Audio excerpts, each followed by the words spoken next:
அனைவருக்கும் வணக்கம். தெய்வீக பலன்கள் சேனல் சார்பாக தங்களை அன்புடன் வரவேற்கிறோம். இன்று நம் காணொளியில் காண விரும்புவது மாசி மகம் அன்று செய்ய வேண்டிய சிறப்பு வழிபாடுகள் என்ன என்பதை பற்றி இந்த காணொளியில் பார்க்கலாம். வாருங்கள் காணொளிக்கு செல்லலாம். மறக்காமல் ஒரு சப்ஸ்கிரைப் செய்யவும். மாசி மகத்தன்று முருகப்பெருமானை வழிபடுவதனால் ஆண் குழந்தை பிறக்கும். அறியாமல் செய்த பாவங்கள் விமோச்சனம் கிடைக்கும். மாசி மக ஸ்தலன ஞானம் செய்வோருக்கு சிவபெருமானும் விஷ்ணு பெருமானும் உரிய பலன் தர காத்திருப்பார்கள்.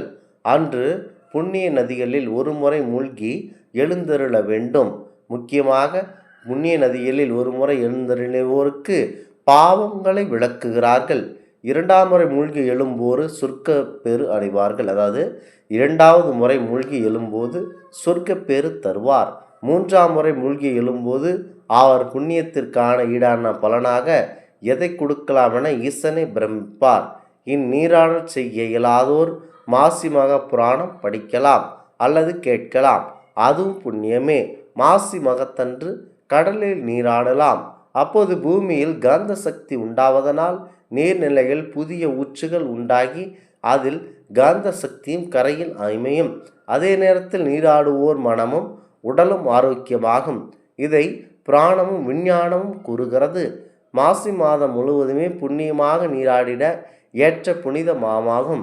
இந்த மாதத்தை தவிர வேறு எப்போதெல்லாம் புனிதமாக நீராடலாம் என கூற வேண்டும்.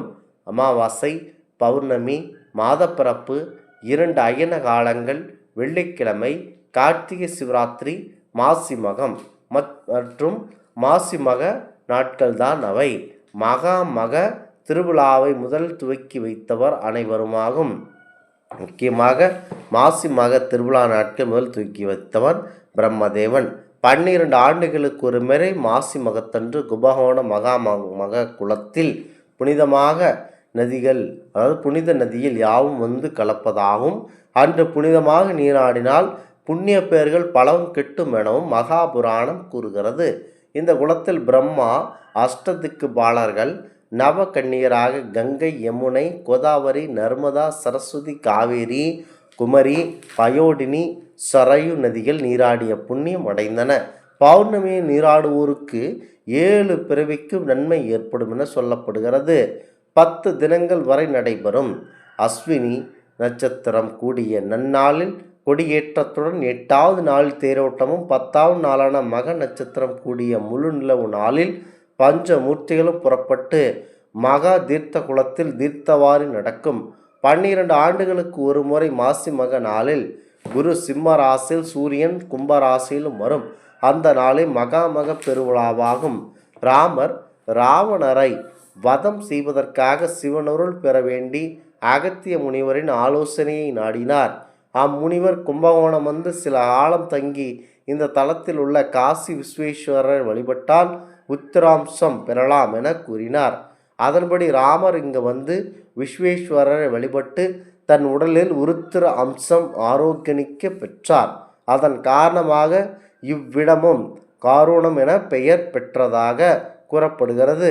இதன் பழைய பெயர் திருக்குடந்தை காரோணம். மகாமக குளத்தில் வடகரையில் உள்ளது இந்த கோவில்.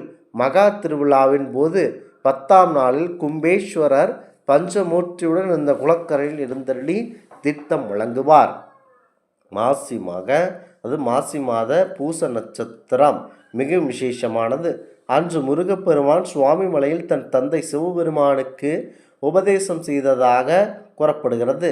சிவபெருமான் தன் திருவிளையாடல்கள் பல புரிந்த அன்றைய தினம்தான் அன்னதானத்தின் பெருமைகளை உணர்த்துவதுடன் பிரம்மஹத்தி போன்ற பெரும் பாவங்களை போக்கி பேய்க்கும் நற்கதி கொடுக்கும். இந்த ஏகாதசி திதிகள் வருவது மாசி மாதத்தில்தான்.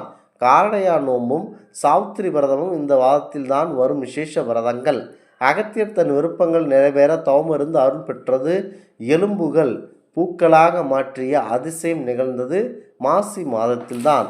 மகாவிஷ்ணு வராகராக அவதாரம் எடுத்து மாசி மக திருநாளில்தான் 12 ஆழ்வார்களும் ஒருவரான குலசேகர ஆழ்வார் மாசி மாதம் புனர்பூச நட்சத்திரத்தில்தான் அவதரித்தார்.